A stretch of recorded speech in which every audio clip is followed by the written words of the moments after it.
Hi friends, welcome to part time recipes. இன்னைக்கு நம்ம ரெசிபில chicken 65 எப்படி செய்யறதுன்னு தான் பார்க்க போறோம். இது ரொம்ப சுவையா எந்த ஃபுட் கலரும் இல்லாம நம்ம வீட்ல இருக்கிற பவுடர் வச்சே எப்படி செய்யறதுன்னு பார்க்கலாம். வாங்க கிச்சனுக்குள்ள போலாம். ஃபர்ஸ்ட் ஒரு பவுல்ல ஒரு முட்டை நான் உடைச்சு ஊத்துறேன். இதுக்கு நீங்க 2 முட்டை கூடி யூஸ் பண்ணிக்கலாம்.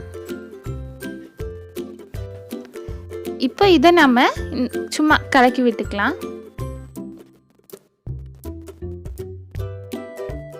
இந்த மாதிரி கலக்கினதுக்கு அப்புறம் இதில் 3 ஸ்பூன் அளவு தயிர் ஊற்றுறேன். நெக்ஸ்ட்டு 1 டேபிள் ஸ்பூன் இஞ்சி பூண்டு பேஸ்ட்டும் இதில் சேர்த்துறேன். கூடவே 1 டேபிள் ஸ்பூன் அளவு மல்லித்தூள் இதில் ஆட் பண்ணிக்கலாம். 1/2 டேபிள் ஸ்பூன் கரம் மசாலாவும் சேர்த்திக்கலாம். 1/4 டேபிள் ஸ்பூன் மஞ்சள் தூள் இதில் நான் சேர்த்துறேன். கூடவே 1 டேபிள் ஸ்பூன் காரத்துக்கு நான் மிளகாய் தூள் இதில் ஆட் பண்ணுறேன். இப்போது 1 டேபிள் ஸ்பூன் அளவு கார்ன்ஃப்ளவர் மாவும் இதில் நம்ம சேர்த்திக்கலாம். இப்போது தேவையான அளவு உப்பு இதில் நம்ம சேர்த்தி நல்லா மிக்ஸ் பண்ணி எடுத்துக்கலாம்.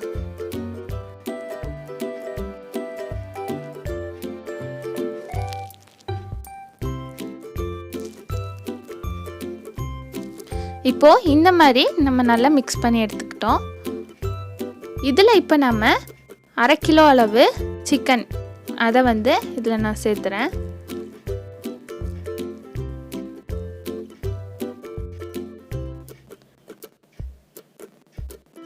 இப்போது இதை நம்ம நல்லா மிக்ஸ் பண்ணி எடுத்துடலாம்.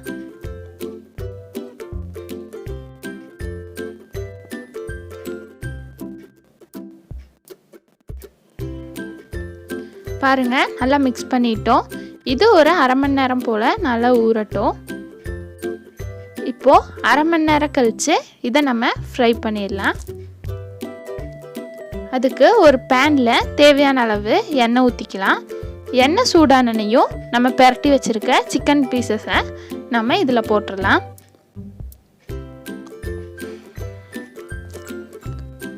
மூடி வச்சு பொரிக்கும் போது அது சீக்கிரம் ஃப்ரை ஆயிரும், நல்லா மொறுமொறுன்னு இருக்கும். அதுக்காக தான் மூடி வச்சு பொரிக்கிறோம். இப்போது ஒரு சைடு வெந்தனையும் இந்த மாதிரி திருப்பி போட்டுக்கலாம்.